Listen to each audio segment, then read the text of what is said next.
CPI ML नेता अशोक बैठा ने कहा कि जमीन सर्वे में बहुत बड़ी धांधली की जा रही है और आवास सहायक द्वारा पैसा लेकर आवास का सर्वे किया जा रहा है।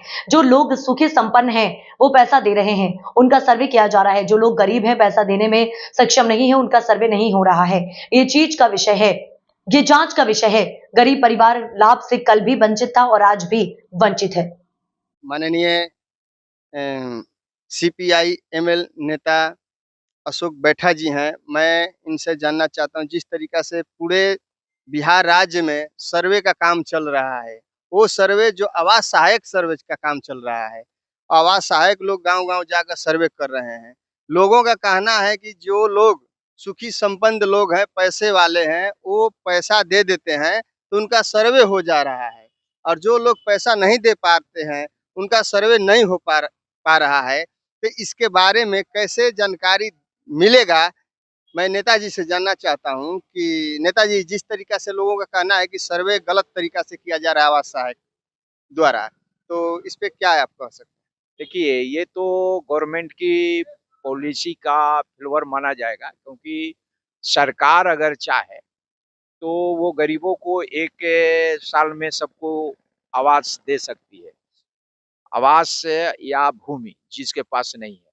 लेकिन ये सरकार देना नहीं चाहती है, चाहे जिसकी भी सरकार रही हो बिहार में। अभी प्रेजेंट नीतीश जी ने जो कहा कि सबको चुनाव आ रहा है 2025 के, इसलिए उनका चुनावी एजेंडा है, चुनाव में वोट लेने के लिए सबको सर्वे करो, सबको चढ़ाओ, ऑनलाइन करो। मैं ये कहना चाहता हूँ कि इनके तो एक तो बिहार में पूरी जो है सिस्टम करप्ट हो गया है, भ्रष्ट हो गया है।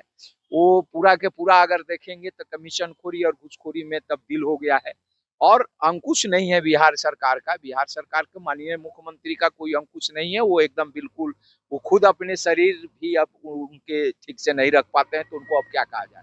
बाकी ये है कि इस आड़ में कैमूर जिला का जो अभी तक कई रिपोर्ट आया है कि जो लैंडलेस है, जो एकदम जिसके पास अपना जमीन नहीं है, उसकी सर्वे में छोड़ दिया गया है।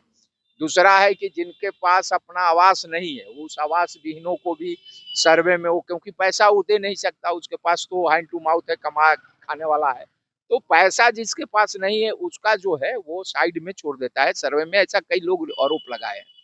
तो एक तो ये है कि फिर इस सर्वे में जिनको मिलना चाहिए जो आवास, वो छूट जाएंगे, और फिर वही लोग आवास का लिस्ट में आ जाएंगे जिनके पास पहले से आवास मिला है, या फिर उनके कहीं ना कहीं कोई स्रोत है, धनी लोग का आ जाएगा। तो ये एक बड़ा मामला बनता है करप्शन का। तब तक तो चुनावे आ जाएगा, चुनाव में फिर उनको ये लगेगा कि सबको हम कर दिए। लेकिन ये गड़बड़ी को तत्काल रोकना पड़ेगा बिहार में, और खासकर कैमूर जिला में, कि ये सर्वे टोटल लोगों को, जो लैंडलेस है, जो गरीब है, जो आवासहीन है, उसका नाम चढ़ जाए और प्राथमिकता के आधार पर उनको आवास मिले। जैसे आज हम कलेक्टर से मिले हैं, एक रामपुर का अभी आपने लिया है, वो आए थे लोग जो है उनका, देखिए अभी बहुत सारे लोगों को किस्त मिल गया, जो क्योंकि वो गरीब है, छप्पड़ है, खपड़ा है, फूस में रहता है, उस आधार पर उसको अगर पैसा मिल गया आवास योजना के तहत।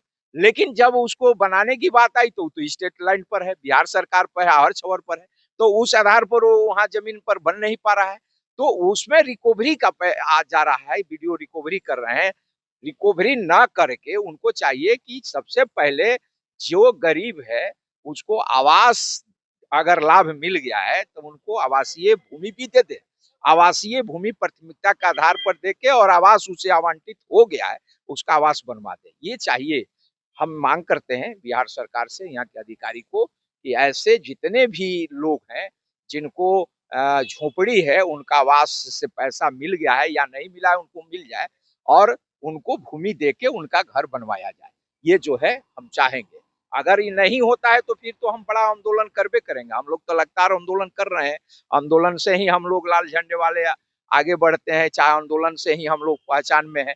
तो हम गवर्नमेंट के इस पॉलिसी के खिलाफ, जनता के खिलाफ जो उनका कार्य है, जो उनके अधिकारियों का कार्य है, घुसखोरी है, भ्रष्टाचार है, हम इसके खिलाफ लगातार लड़ते आ रहे हैं और लड़ेंगे भी। ये है। मैं अशोक बैठा, भाकपा माले।